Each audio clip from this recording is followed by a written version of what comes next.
Hello, everyone.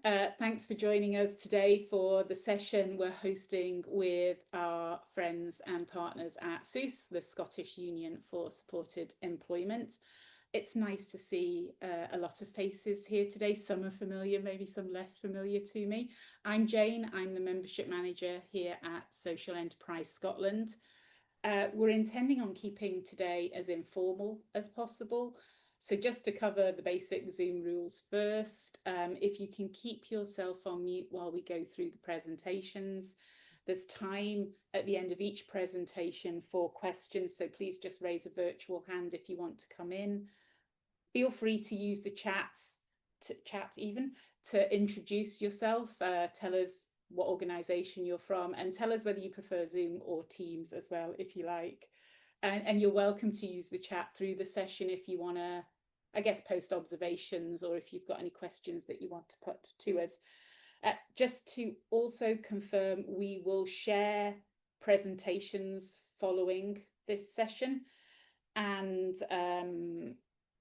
I guess just to say that this session was arranged quite a while ago, and I was thinking back to how it came about, and I must admit my memory was failing me a little, but I think what happened was I was speaking with colleagues at SUSE, and we were talking about how most social enterprises will do employability and job creation in some form, and most of them will offer specialist support for people who experience barriers to work.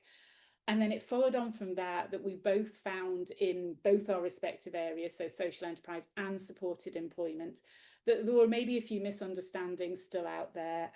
So we thought we would hold this session that will hopefully help address maybe some of those misconceptions. And then we will bring it all to life by hearing from a social enterprise that has adopted the social enterprise, the supported employment model. So the basic format today is we'll hear first from David Cameron at SUSE, who's going to tell us all about supported employment. There'll be a chance for questions. It'll then be back to me. I'll take you through a kind of social enterprise 101 session. And again, questions after that, if you have any. And then, as I say, we're always keen to have a practitioner come and speak. Somebody who walks the walk, basically. So our final speaker will be Craig McEwan from The Usual Place. He'll talk about his organisation and how they support the people they work with. So I'm just going to hand over straight to David. He's CEO of SUSE, who's going to talk to you more about supported employment. David, over to you. Thank you. Right, I'm going to share this. Fingers crossed it works first time. Can everybody see that okay? Yeah, I'm taking that as a yes. We can. Yeah, sorry, I muted myself, but yes. They were all really good, Jane, and followed your instruction to go on mute. So I'm David from SUSE. Nice to meet you all. This is your whistle-stop tour on supported employment. I'm going to talk a little bit about SUSE, some of the policy context of where supported employment is happening, and the 3 supported employment models, which are the 5-stage supported employment model, project search, and IPS, and then something in employer benefits. As regards project search and IPS, I am going to speak to them very briefly. I have to say it will be 30-second overview on that because we do have limited time on that, okay? If you don't know who SUSE are, we are the national representative organisation for providers in Scotland who support disabled people and people with long-term conditions into jobs and hopefully sustained employment. Very much, our values are that all disabled people should have the opportunity of a working life, and that will give you an idea of some of our members. I think it's relatively up to date. It can be quite a fluid thing, people coming and going from membership. We've actually attracted quite a number of new members in the past year, so we're very happy about that. I'm just checking my time because Jane has told me under no circumstances to go over it. What we do is mainly focus around lobbying, campaigning and representation. So we're very much involved in the Fair Scotland Action Plan, parliamentary committees, the Support Employment Review. We do a lot of learning events for SUSE members. Recently things on mental health, race equality, the new UK government policy initiatives that are coming through, some of them positive, some of them less so. We did a recent thing on recovering from trauma, and we offer a wide range of different training programs for employers, providers, people in the sector. So we did quite a lot recently for SDS, and we have an annual conference in May, which is always fun and games, as you can imagine. Quite a big deal to organise a conference, and we just had that, and it went very well. We promote supported employment as a big part of what we do. So we've got Inclusive Workplaces Week Scotland, which always happens in November, which is basically a series of seminars and opportunities for employers to engage with us to learn bite-sized pieces of information that's really relevant to our sector, to kind of make those partnerships with employers. And our annual Dual Day is part of that, which is a job placement work taster day that's really about promoting supported employment, the concepts, and again, making links with employers. We've got an Inclusive Workplace Award for employers, which is about them setting themselves up as a site that people can go in via supported employment and be successful. And we've spent a lot of time in the past couple of years developing the quality standard for supported employment in Scotland, which we're piloting at the moment. We do a bit of project delivery focused on strategic projects. We don't place people into jobs ourselves. So we're currently developing the Ease self-management app, which is, as the name suggests, it's about people who've gone into work so they can assess their well-being and get ongoing support so that they maintain employment going forward. So we're quite excited about that. It's quite a revolutionary thing. It's not a new idea, this type of app. It has been developed in other sectors before, but it hasn't been used in their sector. And we've also got employer projects. So App Glasgow and Renfrewshire are based around the concepts of supporting employers in those areas to improve how they adapt, recruit and retain disabled people. There's some form of employability support for disabled people apparently in 31 of the 32 LEP areas in Scotland, and we think there's around about 24 supported employment services in local authority areas, and there's 18 local authorities themselves which are members of SUSE. You may have heard of something called SES, which is Specialist Employability Support, which the Scottish Government have asked each LEP to introduce by this summer, so basically now, and we hope that supported employment will be an important element of that. And there's three types of supported employment, the 5-stage supported employment model, which I'm going to speak about: project search and individual placement and support. So supported employment is the most common form, and it's the one that if you're in a social enterprise that you'll probably come across most often if someone's engaging with you and approaching you to kind of do some work with them. And it's a 5-stage place and train model, and those are the 5 stages there. Client engagement. So I'm going to talk these in a wee bit more detail, but client engagement is all about how people find out about the service and get engaged with the service and decide to sign up for it. Vocational profiling is all about a really comprehensive discovery process and a planning process that identifies people's skills and their ideas and their needs, and it's a very creative process.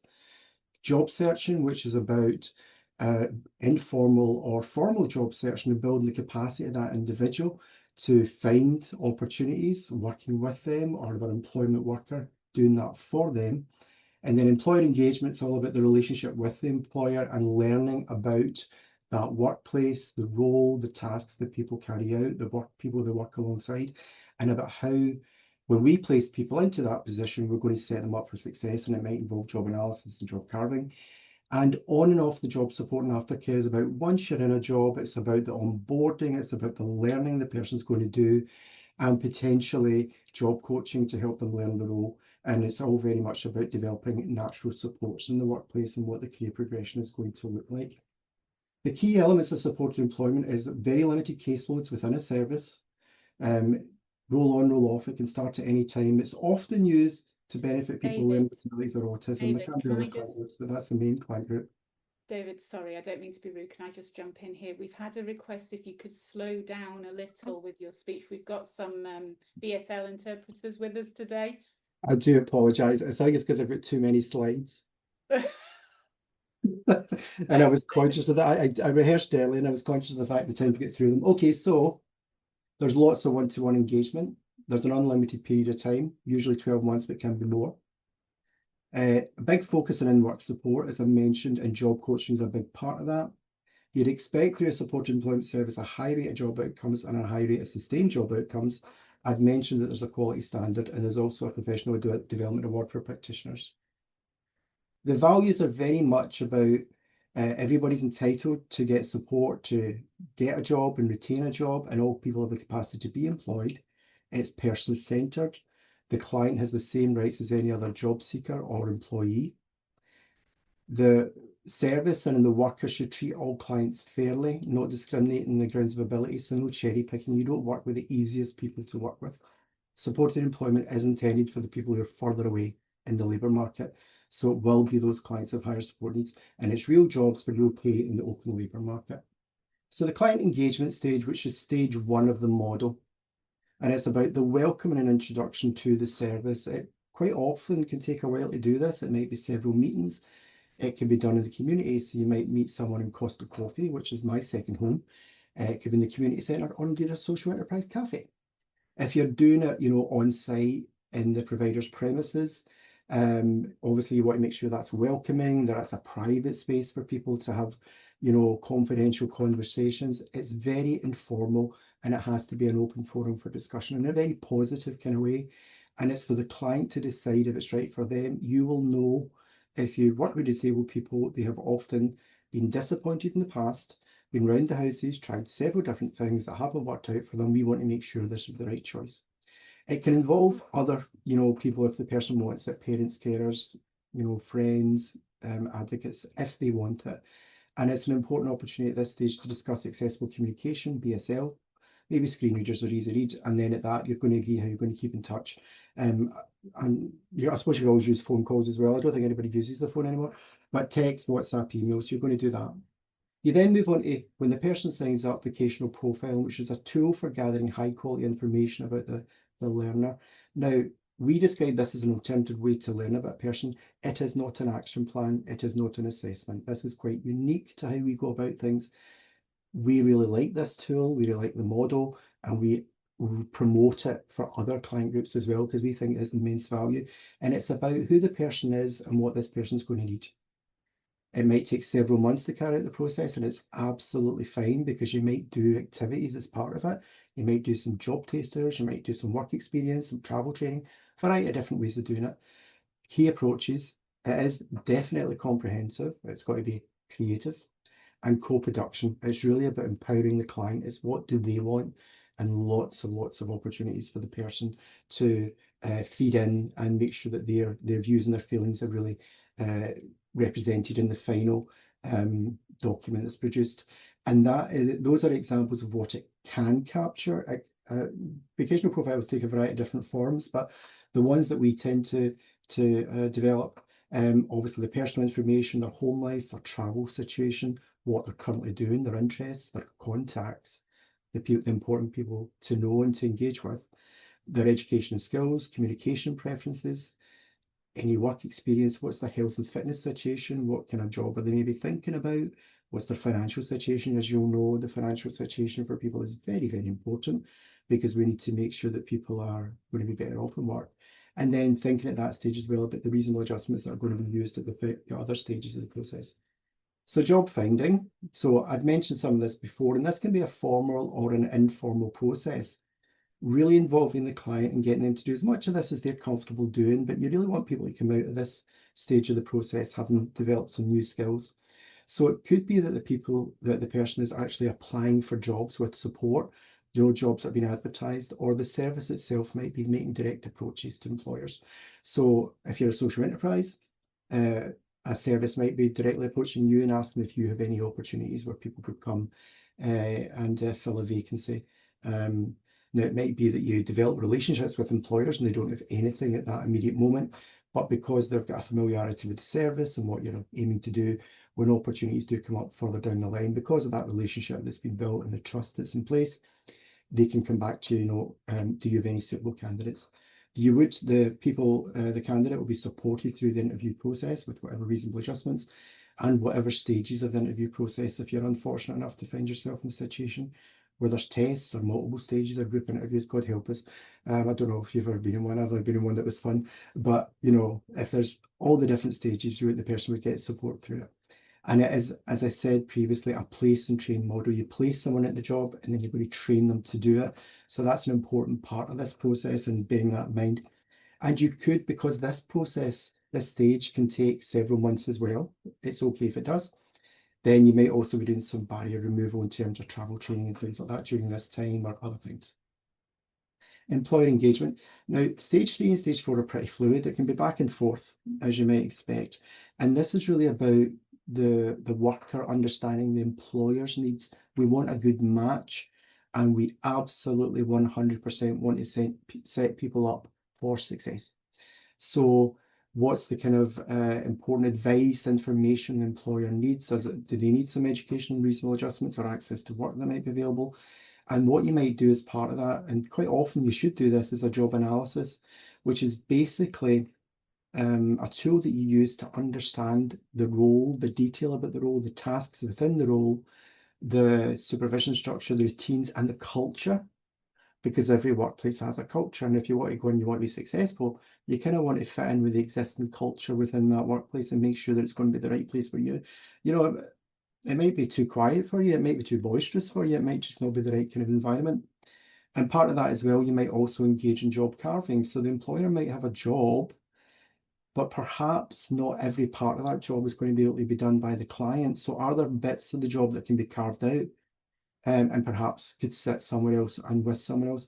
The other thing about that as well is actually that it might be that the person has got particular strengths or abilities, and that only forms a small part of the job. But what you actually want to do is make sure it forms a bigger part of the job, because that's making best use of the person's skills.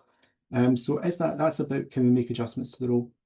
And then stage 5 of the support employment model, and this is one of the things that does set supported employment apart.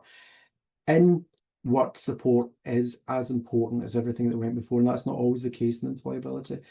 Now, if you've done your vocational profiling really well, if you've done your job analysis really well, if you spent the time on that, then hopefully you're going to encounter fewer difficulties and issues and problems and challenges that are going to emerge in the workplace because you've anticipated them. So on the job support are things like you're going to have a plan about how the person's going to be supported. Again, reasonable adjustments, as I've mentioned a few times, supporting the person with training, their induction, developing workplace relationships, which are really key to success. As we all know, you got to like the people, and they've got to like you, and you've got to, rub along with people, and learning the role. So you might actually do on-site job coaching with the person using training and systematic instruction techniques, which are breaking tasks down into their constituent parts and showing people through demonstration and repetition how to do that. That's actually that's how I learn things. I learn things by doing them and by seeing other people doing them, and it can be quite a useful tool. And then it also includes off the job support, which is extremely important because things happen in people's lives, during the early stages of getting employment, changes in housing situations, financial situations. It's often you've gone from benefits to having a wage. And then there might be family, there might be health, etc. And that will ultimately to exit from the service and light touch support. But it is really important that people need to exit from a service. You don't go there and stay there forever because it blocks anybody else coming forward for the service. Project search, the 30-second version of that. That basically follows a similar model to what I've just described to you, but it's actually done usually over an academic year. And there's 3 partners, the provider, a college, and an employer. And usually people get a variety of different placement and learning opportunities with the one big employer. It might be an NHS site or a local authority, might be an example of that. And it uses a lot of the same tools, but the unique thing about it is that, as I say, it is usually focused on that one site. So you've actually negotiated opportunities and jobs with the employer before you've actually started. Project search typically gets a lot of people into employment, but one of the ways in which it works most effectively is if it sits alongside a support employment service, so that if you don't got all the jobs that you expect with the employer, the support employment service can pick people up and find jobs, alternative jobs for them. And then IPS, again, the 30-second version of IPS, it's a variation on support employment, but it has a particular focus on people who've experienced mental health.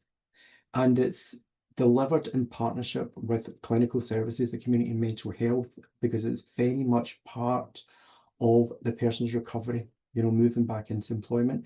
It uses support employment elements, but maybe in a slightly different way, because you may, for example, have clients who have had some previous work experience, get more of a sense of what they want to do, so their support needs are slightly different, so you do a adaptation. And it's quite a strict fidelity model about how that is actually done. It's not time limited, but again, like the other models, exit from the service is very important. Now, I think this is my final slide. So I got there in time because I rushed the early part of it. So how do we sell this to employers? And, particularly perhaps if you're a social enterprise that might be interested in hosting, supported employment opportunities. Obviously, what we believe is that you're making a connection with a highly professional expert service, right? So free and confidential recruitment, services we're saying there, that's giving you access to a new talent pool of talented, of committed people that's going to diversify your workforce. You've got ongoing support, from someone who's qualified and experienced and is helping you learn new things for your business. And as we always say about support employment, if you get it right for disabled people, you get it right for everybody. There's so much that you can be picking up that's then transferable and adaptable for the rest of your workforce. You'll get on-site job coaching for the person and assistance to coordinate training. All of that's free of charge. And it's a great opportunity for a business to demonstrate to their customers and their stakeholders their commitment to creating opportunities within their business for disabled people, and an opportunity to enhance the company's profile as an equal opportunities employer. That, believe it or not, was about 18 slides. So there you go. That's me done. Thank you very much. Lovely. That's my email address, and that's our website, guys. Cool. That did not feel like 18 slides to me. So well, that's because I covered the first half dozen in 30 seconds. Sorry about that. That's okay, don't worry. Okay. Thanks very much, David. I love the supported employment model in all its forms. So it's great to hear a little bit more about it. And I think great to see it maybe getting the prominence it deserves through the supported employment service. Let's see. I'm going to open up for questions now. We have one in the chat. So if anyone else would like to come in. Hi, Yulina. How are you doing? I'm good. Thank you so much. It's great to be here. I have a very general question to cover all my questions I have is like, can we ask for a consultation? HSTAR Scotland is a charity supporting over 700 women a year, where each of the lady has trauma. So we don't have any other ladies we work with across the Forth Valley, each of them coming to receive a counseling, mental health, well-being, advocacy support, etc.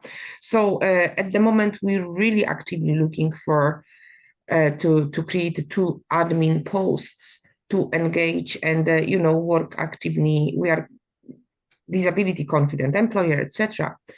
But over the past few years, we had some issues. Obviously, we could not collect certain information to follow the Equality Act and obviously diversity, etc. But in the past, we had staff members who withheld the information about their mental health condition. And working with such a dynamic, always busy and always with trauma environment,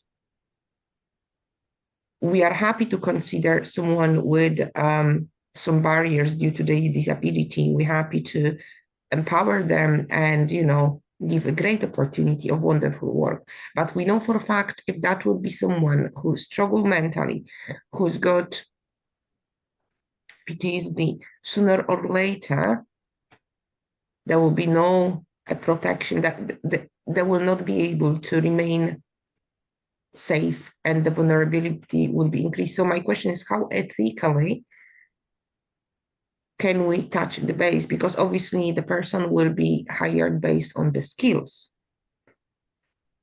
with additional kind of health condition. But I know as an employer, we're not right to ask the question. So if maybe through the consultation, we could find a way how ethically we actually protect the person, because we don't want a damage. We want the person to flourish and love their job. Yeah, I'm happy to answer that, Jane. Listen, happy to meet, happy to consult, and if there's anything at all to obviously kind of understand the issue, in more detail and put forward ideas. And what I'd say is that obviously SUSE is a membership organisation, so got a lot of members with a lot of expertise, and if we cannot answer your question, I'm pretty certain we can find someone within our stakeholder group that can. Fantastic. So we can bring them to you as well. So please don't hesitate to email me and we'll get that in the calendar. Thank you so much. Lovely. Thank you. Thank you both. Does anyone else have a question? We do hopefully have time at the end also to bring it all together, but just in case anyone has a burning question for David just now. Al, hi, please come in. Hello everyone, hi, I'm David, I'm Al Priestnall. I run a sort of reuse organisation which includes giving people opportunities perhaps to discover what their skills, gifts and interests are, to then think about what they might aim towards for paid work going forward. I guess beyond the supported employment or into employment model you've just described, SUSE used to be well known for being sort of a lead or an example of the concept of supported employment, or an employer as an organization that used to have a certain percentage of members as identified with condition barriers to conventional employment in the open labour market. So has that concept ended? Is that what some of your members are, but some are actually now just deliverers of employability services, as some of the group here are? So you seem to have gone through a shift in recent years. And is there still such a thing as a supported employer? For instance, they used to make signs or have some reserved contracts that were helping to make the commercial viability of these organisations a thing. Well, I think that sounds a bit more like a supported business. Supported businesses do still exist in Scotland, and some of them are actually members of SUSE. One of the things that we do have, and again, that we can hopefully, if anybody wants to, actually, I'd made that offer there in terms of meeting, consulting, having chats with people. Happy to do that with anybody. It's in the meeting today, so get in touch. But one of the things we have is a thing called an experience network, who are people who have lived experience of disability that work with us on a regular basis. So when we actually go out and do work with employers or pretty much with anybody else, a lot of the frontline work we do is delivered by members of the Experience Network, who are experienced trainers and consultants. And I'd mentioned some of the APT projects that we're doing with employers, and a significant proportion of that is delivered by people with lived experience. And we actually build that into everything we do. So, you know, a significant proportion of the funding goes towards that. Often people who are themselves kind of self-employed, you know, as trainers and consultants and things. So that's a really important element. And just to also add, we are always looking for new recruits, for people who maybe have some skills that we can utilise and put some opportunities their way. So please do get in touch if you know of anybody. That can instantly be a person who's looking for self-employment opportunities, but there might also be someone within your organisation that, you know, could potentially be delivering training or doing some consultancy. We'd be delighted to talk to them, because that group, we really want to expand that. I think we've currently got about 15 to 20 active members, but we really want a lot more because it covers the whole country. Brilliant. Thanks, David. Yeah, I mean, if nobody else was going to ask that question, I was going to jump in with chair's prerogative, as it were, because I think there is a little bit of confusion between supported employment and supported business. And supported business is a for those that don't know anyway, is I guess an organisation who has a main aim of integrating disabled and disadvantaged people in their workforce. They've embedded that in their governing document, and 30% of their full-time equivalent paid workforce identify as being disabled or disadvantaged in some way. I've yet to see a definition of what disadvantaged means. But yeah, so that's the supported business. So a supported business could be a social enterprise. It could be a private sector organisation that commits to integrating disabled people into the workplace. So yeah, I think there is a wee bit of confusion sometimes. It's just because the terminology is quite similar. Okay, any other questions for David just now? Nope. Rightio. It is back to me. Bear with me. I am going to share my screen now. Okay, can people see that? Just a nod of head. Brilliant. Thank you very much. Okay, right. We are going, I guess, back to basics today to look at what a social enterprise is, why they exist, look at some of the common confusions around them, and maybe I'll talk a little bit about SES at the end if there is time. So, in the words of the immortal musical, let's start at the very beginning. A social enterprise is a business that trades primarily for a social or an environmental purpose.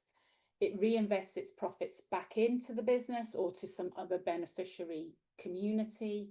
It has an asset lock, which basically means if your organisation closes, you commit to your assets going to another organisation that does good, basically. Our definition of social enterprise is based around the voluntary code of practice for social enterprise in Scotland, and there's a link at the bottom of this slide. This code has been developed by the sector for the sector and is still primarily the definition of social enterprise in Scotland. The reason I mention that is because I guess globally and even within the UK, the definition of social enterprise does vary, and that can be quite confusing. I guess the other thing to note at this point is that there is no governing or regulatory body for social enterprise, but I will come back to our role shortly. Okay, I just want to give you a bit of I guess, a flavour of the sector. I realise these statistics are a little out of date. We are currently waiting for the latest census figures, which we believe will be published later this year. But hopefully this gives you a sense of, you know, what kind of scale we're looking at for the sector and its reach and contribution to Scotland. I guess what the stats don't show you is the diversity of the sector. So social enterprises are across all of Scotland. They're in every geography, they're in every industry sector. They sell a wide variety of consumer products and services. They deliver high quality public services, from healthcare to energy, from retail to recycling, from employment to support, and sometimes employment and support. So they're everywhere, basically. Sue, why do we need social enterprise? I guess if we lived in a world where everything was rosy, we probably wouldn't need social enterprise, but we're not quite there yet. So I guess from our point of view, and I'll admit to some bias here, we believe social enterprises are a better way of doing business. We think that they make things better for people and for communities in Scotland. They're often rooted in the community. They develop out of a community need or a gap in provision, and they support and empower some of our most excluded individuals. So they'll be contributing to a well-being economy. They'll be delivering local jobs. They stand for fairness and justice. And I guess you could say they are the very definition of community wealth building. Okay. So here's where we talk a little bit more about what social enterprise is and isn't. Okay, so social enterprise, it's a business. It aims to make a profit or a surplus, whatever terminology you wish to use. It is not a legal structure. It does not have its own specific legal structure. It is a business model. So it's a way that you choose to do business, basically. I think sometimes there's the perception that a social enterprise has to be a KIC or a community interest company. Not necessarily, although many are. A social enterprise can be a charity. It can be a community organisation. Sometimes the whole of the charity is a social enterprise. Sometimes part of a charity's operation is its social enterprise. It basically comes in many shapes and forms, and I think that probably maybe adds to the confusion for people sometimes. I mean, I guess the way that I would see it is that social enterprise takes the best of business in terms of it's aiming to make money, it's aiming to make a profit, but it takes the best of charity as well in terms of it has the asset lock at its heart. It looks to reinvest profit for social impact. And I guess it's what happens to the profit that sets social enterprise apart from the private sector. So they aim for financial independence. It's possible and often common that social enterprises at startup stage rely on grants, but the aim of the social enterprise is to move away from grant reliance or grant dependency as income from sales increase. You may find that you never reach that kind of promised land of 100% self-sustainable, and that's fine. You know, there are no rules around that, but the aim is that you are looking to trade and you're looking to make money through that. Social enterprises pay salaries. I think when we talk about profit reinvestment, some people again get confused about whether it means that they can't pay themselves a salary, for instance, if it's their own business idea. But I guess, you know, salaries are what comes out of an organisation's finances before you reach the profit stage. I think the other couple of things that we hear about social enterprise quite a lot is that they're small and local, and that's it. And actually, yes, a lot of them are, and the majority of the sector are small and grassroots, but there's a substantial number of social enterprises that are at scale, that are multi-million-pound organisations, and some that are also global. So they come in all shapes and sizes. And I guess I touched on this before, but social enterprises operate in a variety of fields. So again, you sometimes get the sense that people think that social enterprises are just in health and social care. And again, yes, a good percentage of them are, but they sell, you know, their health, education, fashion, tech, you name it. I think there will be a social enterprise somewhere doing something in that field. And their customers can be consumers, they could be public sector, Scottish government, private businesses. So I guess it's such a diverse sector doing such amazing things. I think I think that's sometimes why it's hard, because it's hard to pigeonhole a social enterprise sometimes. Okay, I'm going to talk a little bit very briefly about us, because I'm conscious of time. We're the national membership organisation and intermediary for social enterprises across Scotland. So our reason to exist is to champion all things social enterprise. So as a member-led organisation, we work with and for our members to raise awareness of the social enterprise model, highlight its power to tackle social, environmental and economic challenges. We champion the role of social enterprises. We work closely with members and partners to understand and represent their needs and aspirations and challenges. We amplify members' voices to government and other decision makers. So I guess we're looking to shape a policy environment where social enterprises can thrive.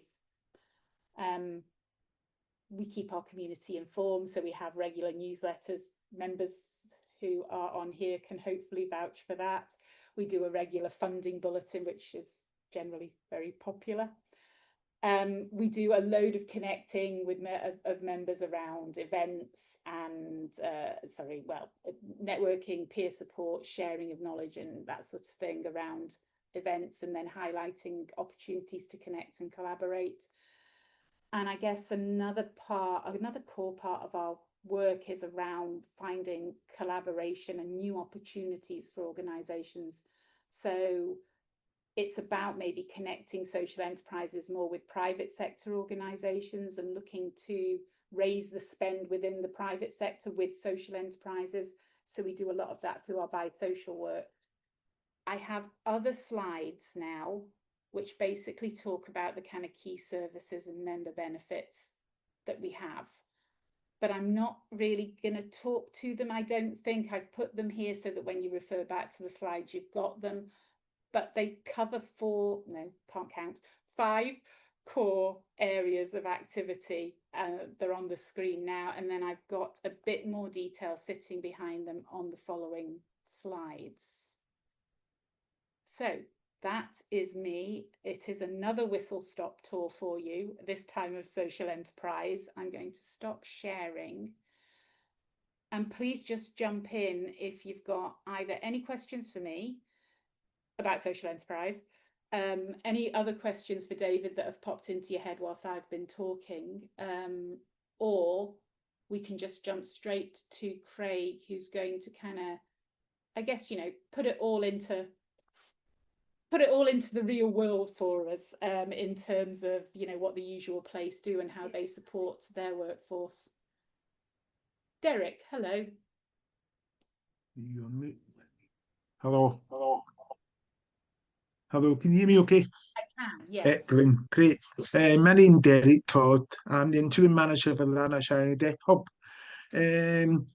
Lanarkshire Deaf Hub have been relying on funding, but we don't want to do that.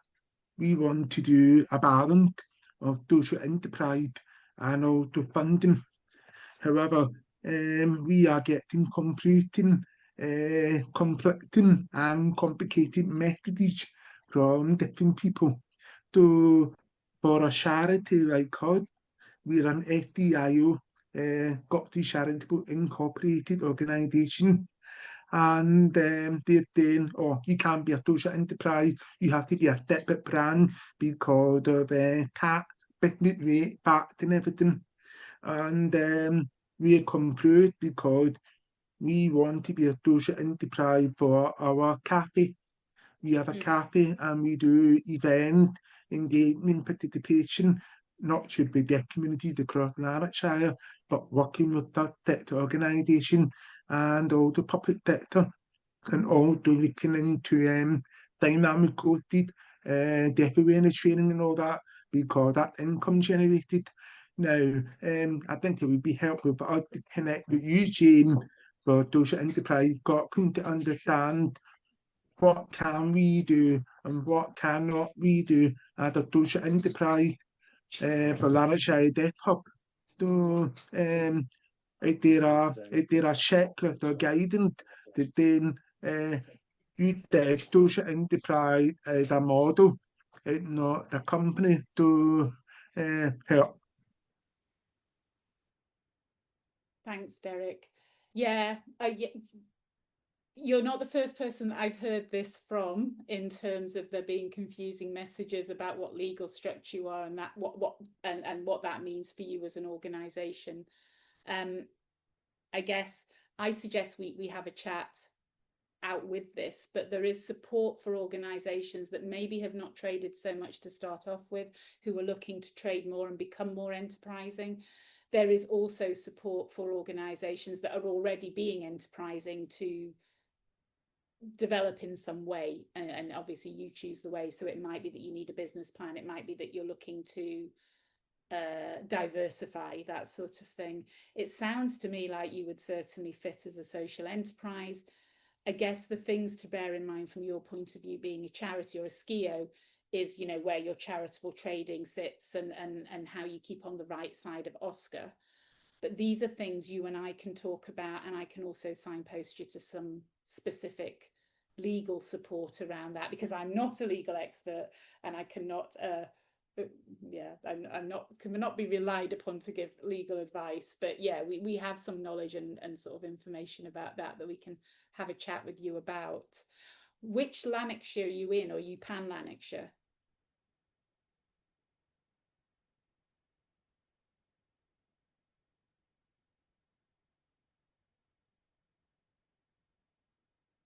Are you north or south? We cover both Lanarkshires, north and south. Okie dokie, rightio. Because obviously there are, I mean, I guess you'll know this anyway, but oh, thanks, Derek. I see the email details in the chat. There are the TSIs and social enterprise networks that exist in those areas that might be able to help. And I see Michelle nodding just now on my screen as well. But yeah, let's pick this up after the session. But just again, just to reiterate to everyone, social enterprises, you know, there are no, in terms of what a social enterprise is, it can be to a degree what you want it to be, as long as you commit to trading, as long as you commit to reinvesting your profit, and that you have an asset lock, and that you're not an arm's length organisation from a public body, for instance. How you run your social enterprise is up to you. Hope that helps, and hopefully when we chat it helps even more. Anyone else have a question or a comment around social enterprise? Nope, rightio. I think, Craig, it's over to you. Thank you very much. Good afternoon, everyone. Thank you very much for this opportunity to highlight the work of The Usual Place. And for those of you who don't know what we do, we are a unique skills academy which trains young people with additional support needs in hospitality skills, but indeed in transferable life skills. We're an employability service designed to make a workforce for Dumfries and Galloway and beyond. We do not keep people with us, and on the young person's first day with us, we create an exit strategy. We are not an institution. We work to and strive for our values, and those are that we believe that everyone is of equal worth. We believe that everyone can contribute to the community, and we believe that everyone should be treated with dignity and respect.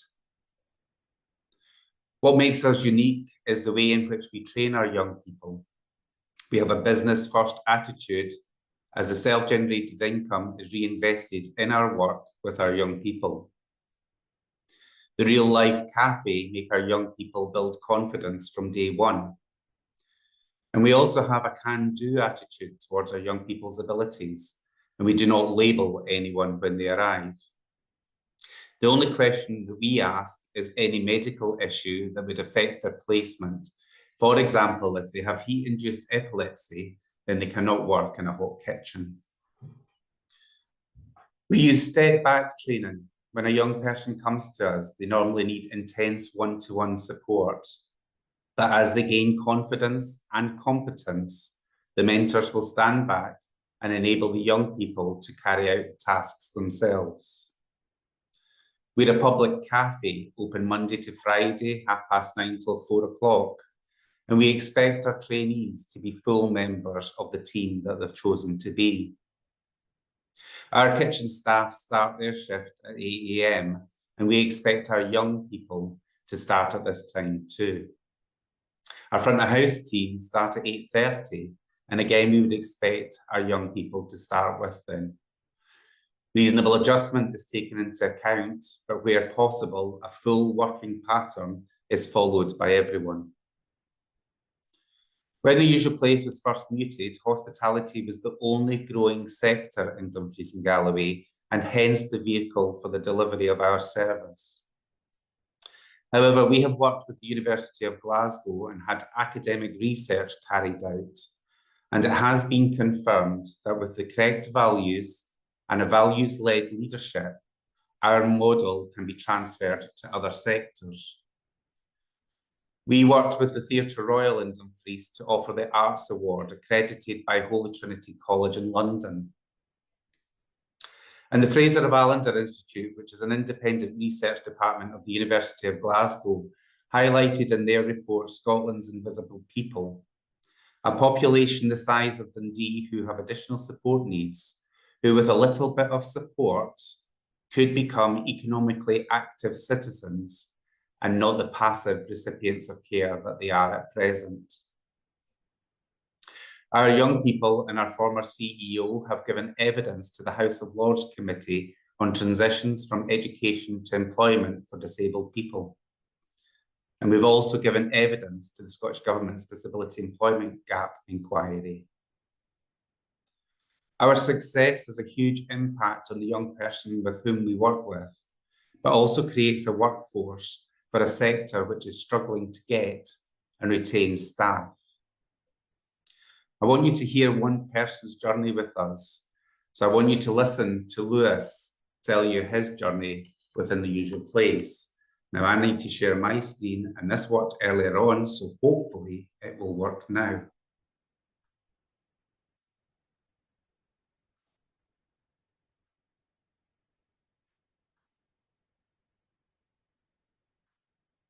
Hi, I'm Lewis Pride.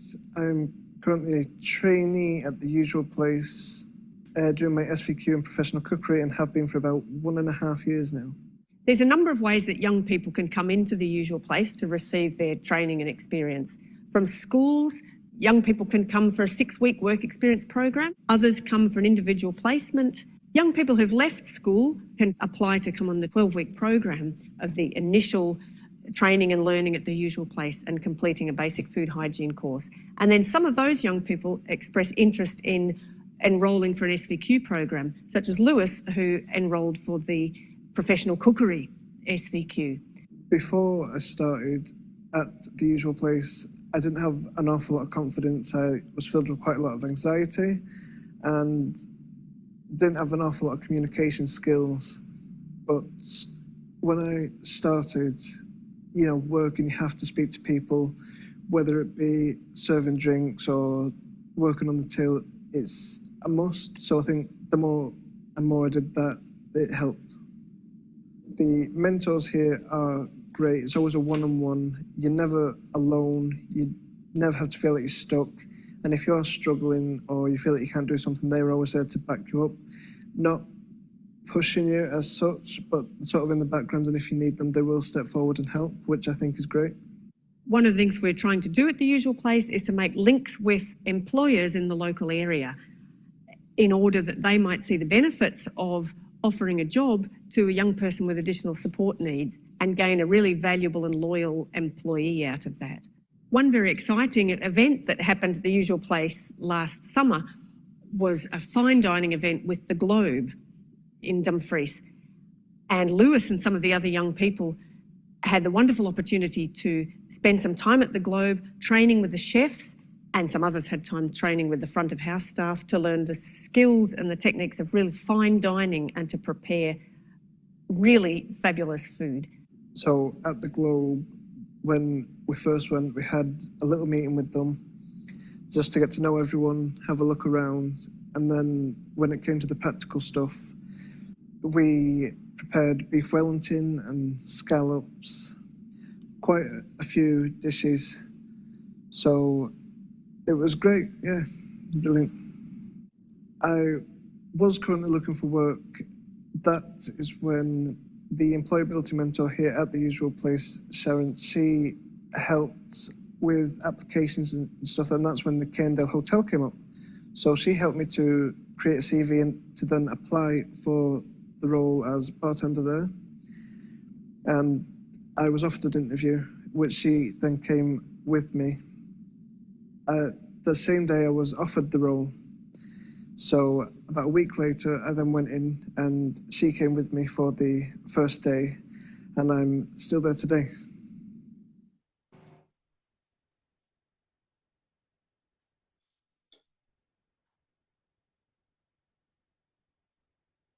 So that's Lewis's story at the usual place.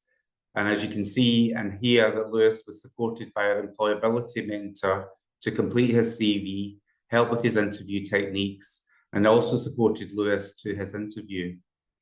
The offer of support while Lewis was learning the ropes was also offered to the employer to ensure that Lewis's transition into employment did not have a negative impact on the business he was joining.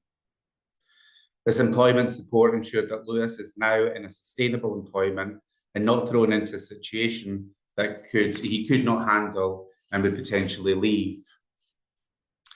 Our employability mentor also encourages employers to undertake the disability confident journey and is aware of the Access to Work programme, so they can work with the young person, their family and the employer to ensure reasonable adjustments can be made to ensure support.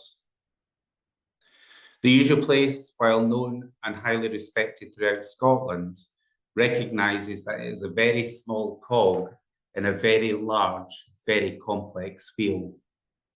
And as being part of bigger organisations like Social Enterprise Scotland and SUSE, that we can make sure that the voices of those with disabilities are heard. And we're members of several cross-party groups within the Scottish Parliament. And together we can make sure that the policy and decision makers hear the needs of disabled people. Our ambition is to make the invisible workforce, which is in front of our eyes, visible. Thank you for your time. Brilliant. Thanks very much, Craig. Yeah, the video was amazing as well. And nice of you to name check both ourselves and Susan. We didn't even have to pay you, so thank you. Does anyone have any questions that they'd like to ask Craig now? And obviously you can still come back to me and David if you wish. So real hand or virtual hand, please.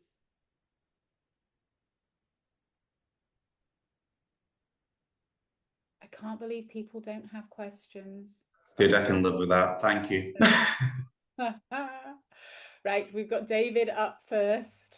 In you come, David. How are you doing? Hi, Jane. Good, thanks. Sorry it's a wee bit later today. I have an allergy to long, uncomfortable silences and feel the need to put my hand up. So, Craig, listen, great. Thank you again for that really inspirational stuff.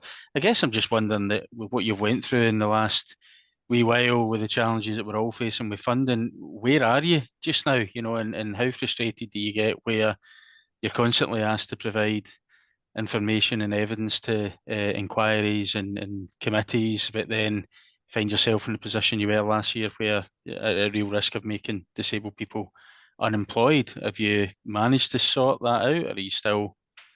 The negotiations are still going, David. We're still in consultation with the Scottish Government. One of the problems that we have, and as most people will have, is the numbers that we can put out is very small, but our impact is very big. And it's trying to convince both local and national government that while we are fulfilling their policy views of getting more disabled people into employment, because the numbers aren't huge, that they don't see as an investment. Earlier on this year, we did have to go through a very painful process to restructure, and we did actually make 12 people redundant. We are okay at this moment in time until Christmas, and then we will have to make another decision as to whether or not we are in a position to continue. So yes, it's the same struggle as lots of other places. I appreciate that, but it would be devastating for this local authority area should we have to close. Yeah, thanks, Craig. Thanks for your honesty there as well. Can I come in there a second, Jayne? Sure. Sorry. Sorry, Jayne, I can barely hear you, Jayne. Just kind of following up with what Craig said there in terms of obviously like a lot of SUSE members not working with huge numbers of people, but getting, you know, a significant proportion of people into paid work and successfully. I'd mentioned in my presentation the thing called Specialist Employability Support, which is coming on stream. And as part of that, I'm sitting in a working group, as are many people. There'll be lots of people in this meeting that are in this working group. As that is introduced, and some of the very interesting information coming out of it about the No One Left Behind initiative, which is now into, somebody said to me it's been going for 8 years. That kind of makes me surprised it's 8 years, but apparently it's 8 years in the making, No One Left Behind.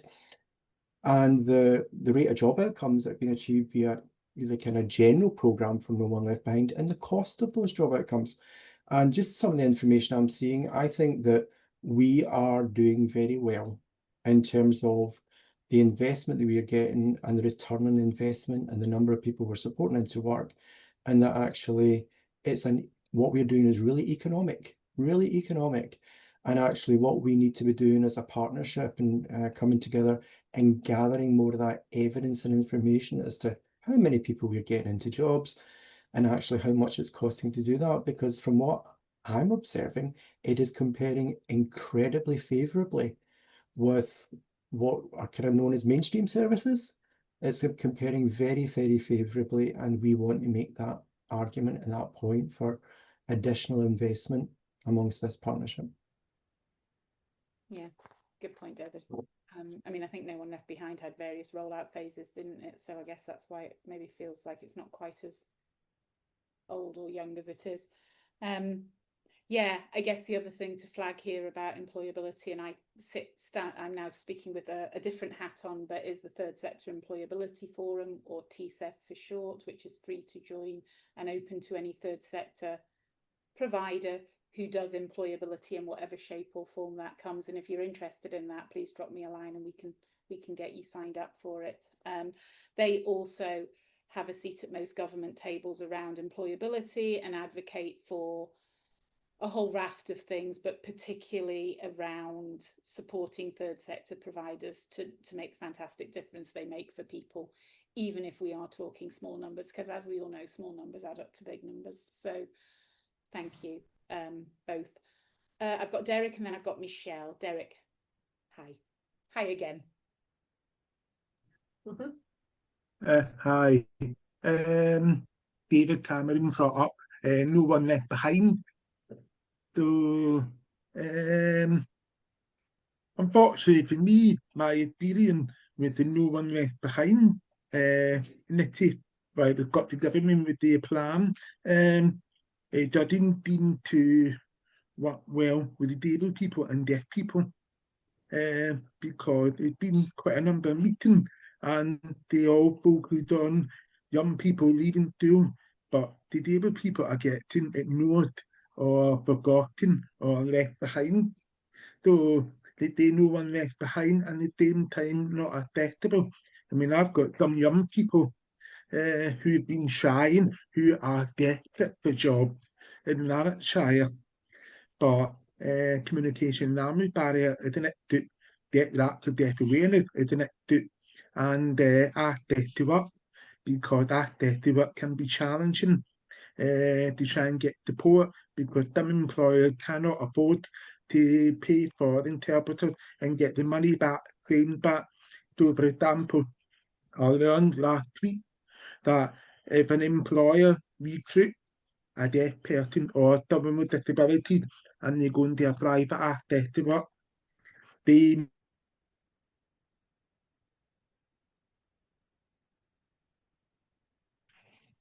if the new employees start working for the charity or organisation after they started and apply for access to work after they started, it should take up to 30 weeks for the application to go through. So we need to make sure that anyone we employ who are disabled for access to work get the access to work form done. Thanks. Oh, I've lost you. Anyway, thank you very much for that, Derek. You just jumped off my screen. Quite weird. Yeah, I don't know if that was a question. Sorry, I must have got cut out there. To be honest, we picked the wrong day to migrating. We changing our system, and it should have been done yesterday.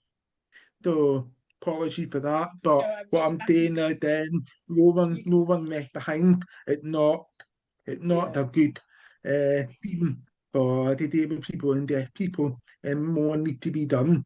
And we got a lot of young people leaving school with no qualification because the communication language barriers, so more need to be done. And at the same time, for organisations who signpost, for example, Job Centre Plus should get the support from Scotland. They should get the deaf awareness, disability awareness, because I've got a young man who's dyslexic, and he's also deaf, and his benefit been cut because he never completed his online journal, and he's not got the English. He's dyslexic, and Job Centre Plus said, well, he should have learned English. And I said, no, you should have signed him, referred him to someone to give him numeracy and literacy training. Yeah, thanks, Derek. I think you've maybe frozen again. Disabled people into employment. Thank you. Oh, sorry, Derek. You did freeze for a second there, but I think we could pick this up again in our chat afterwards, because I think, for instance, TSEF is always really keen to hear where No One Left Behind isn't working and how it can be improved, and for particular client groups, and specifically because we do hear quite a lot that there's a focus on certain groups of people that excludes others. So thanks. We'll talk about this also when we catch up. Michelle. Thank you. Excuse me. I was just going to say, following on from hearing Craig, I think just from in the past, hearing what costs are being saved by having someone in a role. So yes, it might cost a certain amount for them to go through a programme or training, but they're maybe not having medication, they're not accessing other services. So for me, as well as that, what is it saving? The in terms of benefits, or the NHS and things like that. Is that something that you actually have got some information on? We do, and to be fair, it's not something that we've concentrated on in the time that we've been in existence. We do have examples, but like they're about 5 years old. The problem is because we're getting pulled from pillar to post, and we've also got a cafe to run and people with additional support needs to work with, we don't have time. We also don't have a budget just for a full-time administration person to sit and do all that work. That's part of the problem that we've got as well. So the majority of the people, I'm the only, I am the senior manager, I'm the only person that's running the whole show here. So there's only so much we can do. The majority of our staff are on hands-on working with the young people. So there's very little administration time to enable us to do that. But it is something that we're looking at and we're trying to get help with.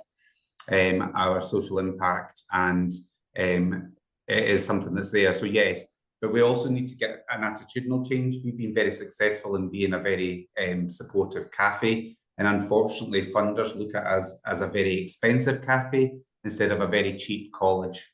And that's the other thing that we need to look at as well. Thanks, Craig. David, and you come again. Yeah, great. Michelle, there was some feedback, some research done in that when I worked with David at SUSE. There was some research come out for the Centre for Social Justice in 2017, and also McKinsey & Co.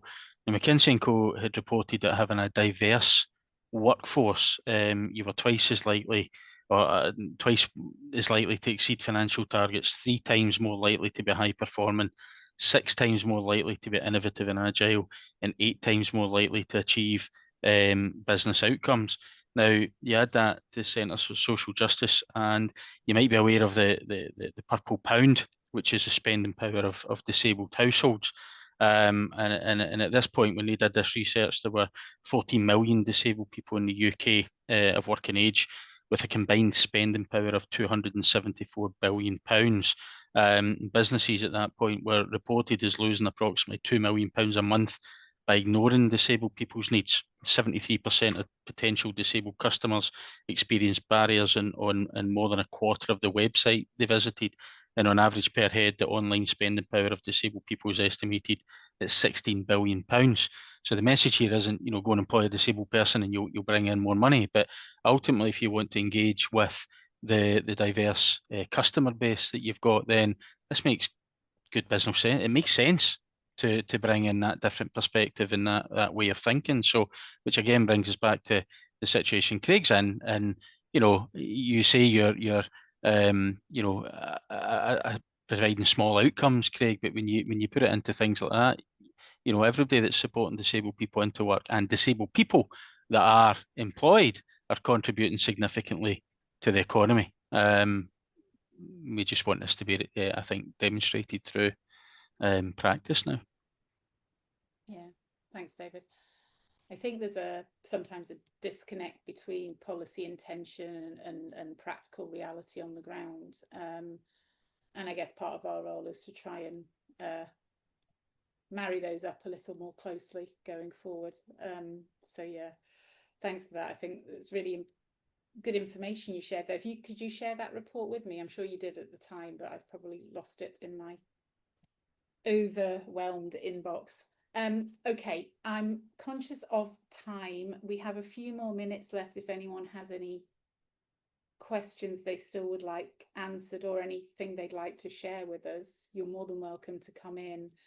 In the meantime, I'm just going to pop a wee survey, in the chat box. If you can take 2 minutes, I promise it will take you no more than that, to tell us what you thought of the session and to help us plan future sessions. So I'm just going to pop it in now, multitasking. That would be really helpful. We'd really appreciate that. I think just to reiterate the offer from David and myself, if you want to chat about anything supported employment and social enterprise related, please get in touch. Please get that the right way round. In terms of, because I can't talk to you a lot about supported employment. And I think before we finish, I just want to flag a couple of things that are happening in social enterprise world that might be relevant to some of you. The awards, so our annual Social Enterprise Awards, are currently open. There are a variety of categories. It's free to enter. You do not need to be a member of Social Enterprise Scotland to enter. You can enter more than one category.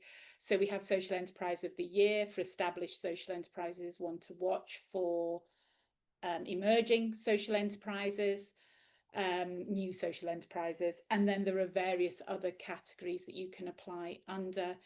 If you're not a social enterprise but you support social enterprises, you can apply under our Market Builder Award, which is to recognise that for social enterprises to thrive, we need more people supporting them. So it's to recognise the supporters of social enterprise. And I guess the other thing to flag is that our annual conference, SUSE, happened in May, I think, and it's fabulous. Ours is in September. Again, tickets are available for that. They are limited because we're in Stirling at the barracks and we have a limited number of seats. But we'd love to see some of you along if that's of interest to you. We will follow up with the presentations and just a wee bit of the extra information I provided there. And I guess just to say a big thank you to David from SUSE and a big thank you to Craig from The Usual Place for sharing their insight and expertise and a wee bit of inspiration in there for us as well, I think. You know, really appreciate it. And I guess the last thing to say, thank you all for coming along, and I'll maybe see you again soon. So thanks again. Have a good day.